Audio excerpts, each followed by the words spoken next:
অসম বিধানসভাত বাৰম্বাৰ সুধি আছিলো যে অসমত কিমান মানে আপোনাৰ এজনীয়া শিক্ষকৰ বিদ্যালয় আছে। তো তেতিয়া মোৰ প্ৰশ্নৰ উত্তৰত প্ৰথমতেই কৈছিলে যে এজনীয়া শিক্ষকৰ বিদ্যালয়টো বাদেই দিয়ক, এজনো শিক্ষক নথকা বিদ্যালয়ো আছে। তাৰ পাছত প্ৰথমবাৰ মই প্ৰশ্ন সোধোতে এজনীয়া শিক্ষকৰ সংখ্যা থকা বিদ্যালয় প্ৰায় 5000 বুলি কৈছিলে। এতিয়া তাতকে কমি আহিছিলে বুলি কৈছিলে। এইবাৰ মই যোৱাবাৰ যেতিয়া সুধিছিলো তেতিয়া অলপ কমিছিলে বুলি কৈছে। কিন্তু কাৰ্যত দেখা গৈছে যে আজিৰ দিনটোতো অসমত 5000 পৰা 6000 বিদ্যালয় এনেকুৱা আছে যি বিদ্যালয়ত এজনীয়া শিক্ষক আছে। যদিও চৰকাৰে কৈ আছে যে নহয় এখন বিদ্যালয়ত 2জন শিক্ষক আছে, কিন্তু সেই বিদ্যালয়ৰ শিক্ষকজনক সেইখন স্কুলত দিছে, কিন্তু ডেপুটেশ্যনত হয়তো টাউনৰ স্কুল এখনত দি থৈছে। যি সময়ত টাউনৰ স্কুল এখনত 10জন বা 12জন শিক্ষক আছে, সেই সময়ত গাঁৱৰ স্কুলখনত কিন্তু আপোনাৰ এজন বা এজনো নাইকিয়া বা 2জন শিক্ষকে আছে। গতিকে এজনীয়া শিক্ষকেৰে কেতিয়াও এখন বিদ্যালয় চলিব নোৱাৰে। একেখন বিদ্যালয়তে যদি এজন শিক্ষকে, তাকো আকৌ এটা হলৰ ভিতৰত, শ্ৰেণী কোঠাটো বেলেগ বেলেগ নাই, এটা হলৰ ভিতৰত প্ৰথমতে ধৰক আপুনি কাৰোবাক ধৰক আপোনাৰ নেওতা মুখস্থ কৰাই আছে, কাৰোবাক ধৰক অংক কৰিবলৈ দিছে, কাৰোবাক ধৰক আপোনাৰ প্ৰাৰ্থনা গাবলৈ দিছে, কাৰোবাক ধৰক আপোনাৰ সাহিত্যৰ পাঠ কৰিছে, কাৰোবাক ধৰক কোনোবা কবিতা মুখস্থ কৰাইছে। একেটা সৰু এটা আপোনালোকে এল পি স্কুল বিলাকতো দেখিছে, সৰু এটা ঘৰৰ ভিতৰত 5টা ক্লাছ একেলগতে যেতিয়া চিঞৰি থাকিব, সেইখন বজাৰৰ বাহিৰেতো আন একো নহয়। ডেইলি বজাৰৰ আপোনাৰ মাছৰ বজাৰখনৰ নিচিনাকে হুলস্থুল হৈ থকাৰ বাহিৰেতো আন একো নহয়। এজন শিক্ষকে কাক চাব? নেওতা মুখস্থ কৰাব নে কবিতা পাঠ চাব, নে ইংৰাজী শিকাব নে অংক শিকাব? গতিকে অসমৰ বিদ্যালয়ৰ শিক্ষাৰ মান অত্যন্ত বেয়া, গোটেই ভাৰতবৰ্ষৰ ভিতৰতে বেয়া। আৰু সেইকাৰণে দেখা গৈছে যে কিছুদিনৰ আগতে যেতিয়া ভাৰত চৰকাৰৰ শিক্ষা বিভাগৰ যেতিয়া ওলাইছে, তাত দেখা গৈছে যে শিক্ষাৰ ক্ষেত্ৰত ভাৰতবৰ্ষৰ ভিতৰত অসম তলফালৰ পৰা দ্বিতীয়। শিক্ষাৰ ক্ষেত্ৰত অসম ভাৰতবৰ্ষৰ তলফালৰ পৰা দ্বিতীয়। আগতেতো সেই পৰ্যায়টো 5 নম্বৰত আছিলে তলফালৰ পৰা, এতিয়াতো হিমন্ত বিশ্ব শৰ্মাৰ দিনত তলফালৰ পৰা দ্বিতীয়ত পৰিণত হৈছে। গতিকে এইটো অত্যন্ত দুৰ্ভাগ্যজনক। হিমন্ত বিশ্ব শৰ্মাই কেৱল অসমত হিন্দু মুছলমানৰ ৰাজনীতি কৰি ধৰ্মীয় মৌলবাদী ৰাজনীতি কৰি অন্ধবিশ্বাসৰ কথা কৈ অনবৰতে অকল সাধু সন্তৰ এই 2 নম্বৰী ৰাজনীতি, অনবৰতে এই গোটেই 2 নম্বৰী পৰম্পৰা এটা ষ্টাৰ্ট কৰি, আগতে কোনোবা দিন আপোনালোকে নিজে কওকচোন যে অসমীয়া মানুহে কেতিয়াবা কোনোবা এখন বিদ্যালয় আৰম্ভ কৰিবলৈ যাওঁতে আধাৰশিলা স্থাপন কৰিছিলে, আধাৰশিলা, হয় নে নহয়? কেতিয়াতো ভূমি পূজন বুলি কোনো বস্তু কৰা নাছিল। ভূমি পূজন কৰাৰ পৰম্পৰা ক'ৰবাত আছে নেকি? অসমত নাই।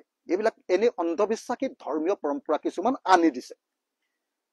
তাৰ ফলস্বৰূপে ল'ৰা ছোৱালী বিলাকৰ মন বিলাক আজিকালি অকল এই অন্ধবিশ্বাসী কথাবিলাকত, 2 নম্বৰী কথাবিলাকত শিক্ষিত। যি সময়ত মানুহ একদম, আপুনি চাওকচোন, এজন ল'ৰাই 2 বছৰ হলে মোবাইলটো টিপে আৰু 2 বছৰ হলে আমেৰিকাৰ শিক্ষা ব্যৱস্থা দেখি থাকে। সেই ল'ৰাটোক যদি আমাৰ বস্তাত বহি পঢ়িবলৈ দিয়ে, সেই ল'ৰাটোক যদি পানী পৰি থকা স্কুল এখনলৈ পঠিয়ায়, সেই ল'ৰাটোক যদি ভাগি থকা বেঞ্চ এখনৰ স্কুললৈ পঠিয়ায়, সেই ল'ৰাটোক যদি এজন শিক্ষকে, তাকো একেবাৰে পুৰণিকলীয়া শিক্ষা দিয়া এজন শিক্ষকে যদি 5টা ক্লাছ পঢ়াই থাকে, আজিৰ আধুনিক যুগৰ শিক্ষিত ৱেল ইনফৰ্ম এজন ছাত্ৰই সঁচাকে সেইখন বিদ্যালয়লৈ যাবনে?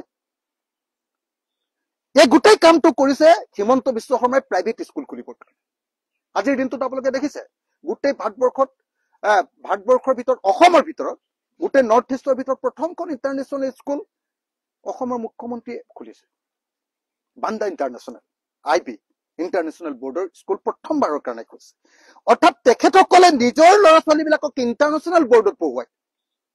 ইণ্টাৰনেশ্যনেল বৰ্ড, CBSEও নহয়, ভাৰতীয় বৰ্ডো নহয়, ইণ্টাৰনেশ্যনেল বৰ্ডত পঢ়ুৱাই তেওঁলোকৰ ল'ৰা ছোৱালীৰ ষ্টেণ্ডাৰ্ডটো সেইটো কৰিব খোজে। আৰু আমাৰ ল'ৰা ছোৱালীবিলাকক কি শিকাই আছে? ভূমি পূজন। আমাৰ ল'ৰা ছোৱালীবিলাকক কি শিকাই আছে? অন্ধবিশ্বাস। আমাৰ ল'ৰা ছোৱালীবিলাক কি শিকাই আছে? হিন্দু মুছলমান কাজিয়া কৰিব লাগে। আমাৰ ল'ৰা ছোৱালীবিলাকক ক'ত পঢ়ুৱাই আছে? বস্তাৰ ওপৰত বহুৱাই আছে। আমাৰ ল'ৰা ছোৱালীবিলাকক ক'ত পঢ়ুৱাই আছে? বগা বেঞ্চিখন এনেকে বুঢ়া গৰুৰ দাঁতটোৰ নিচিনাকে লৰি থাকে, পানী পৰি থাকে, ফেন এখন নাই, ইণ্টাৰনেট নাই, একো ব্যৱস্থা নাই, এখনো পাৰ্ক নাই কোনো স্কুলত, কোনো ধৰণৰ এণ্টাৰটেইনিং শিক্ষা দিবৰ কাৰণে কোনো ব্যৱস্থা নাই। গতিকে অসমৰ শিক্ষা অধপাতে গৈছে, আৰু সেইকাৰণে এজনীয়া শিক্ষকৰ বিদ্যালয়ে ভৰি পৰিছে। আৰু চৰকাৰে এই বিদ্যালয় শিক্ষা ভাল কৰাৰ পৰিৱৰ্তে, মই বাৰম্বাৰ কৈছিলো, আপোনালোকে বিধানসভাত একদম মনত ৰাখিব, মই বাৰম্বাৰ শিক্ষাৰ ওপৰত গুৰুত্ব দি থাকি কৈ আছিলো, 2টা বস্তুত মই সদায় গুৰুত্ব দি আছিলো, শিক্ষা আৰু স্বাস্থ্য। মই কৈছিলো যে গুণগত স্বাস্থ্য আৰু গুণগত শিক্ষা লাগিব। আৰু সেইকাৰণে মই বাৰম্বাৰ কৈছিলো যে এই হাইস্কুল বিলাকত যে এখন স্কুলৰ কাৰণে 8 কোটি টকাৰ মানে সাহায্য দিছে এখন নতুন বিল্ডিং বনাবৰ কাৰণে, তাৰ পৰিৱৰ্তে আমাৰ সকলো হাইস্কুল আৰু সকলো এমই স্কুল যদি 1 কোটি টকাকেও দি দিয়ে বা 1 কোটি নালাগে 50 লাখ টকাকেও দি দিয়ে, ইনফ্ৰাষ্ট্ৰাকচাৰটো ভাল হৈ গ'লহেঁতেন। চবতে অকণ টাইলছ লগাব পাৰিলেহেঁতেন, বেঞ্চ কেইখন কিনিব পাৰিলেহেঁতেন, এটা ক্লাছ হ'লহেঁতেন, ক্লাছৰুম হ'লহেঁতেন, ফেন কেইখন লগাব পাৰিলেহেঁতেন, আৰু ল'ৰা ছোৱালীবিলাক স্কুললৈ গ'লহেঁতেন, আৰু বাথৰুমটোত অকণ টাইলছ লগাই ভাল ব্যৱস্থা কৰিব পাৰিলেহেঁতেন। আৰু আগফালে যদি 6 লাখ টকা বা 7 লাখ টকা খৰচ কৰি যদি আকৌ যদি আপোনাৰ পাৰ্ক এখন কৰি দিলেহেঁতেন, চিলড্ৰেন পাৰ্ক এখন, তেতিয়াহ'লেতো সকলো ল'ৰা ছোৱালী স্কুললৈ গ'লহেঁতেন। এইটো নাই, এইবিলাকৰ কোনো ব্যৱস্থা নাই। গতিকে হিমন্ত বিশ্ব শৰ্মাৰ দিনত শিক্ষাৰ অধপতন হৈছে, শিক্ষা ব্যৱস্থা তললৈ নামিছে।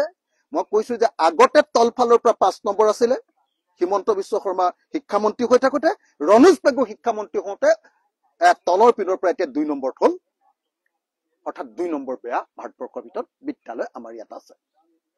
নলবাৰীত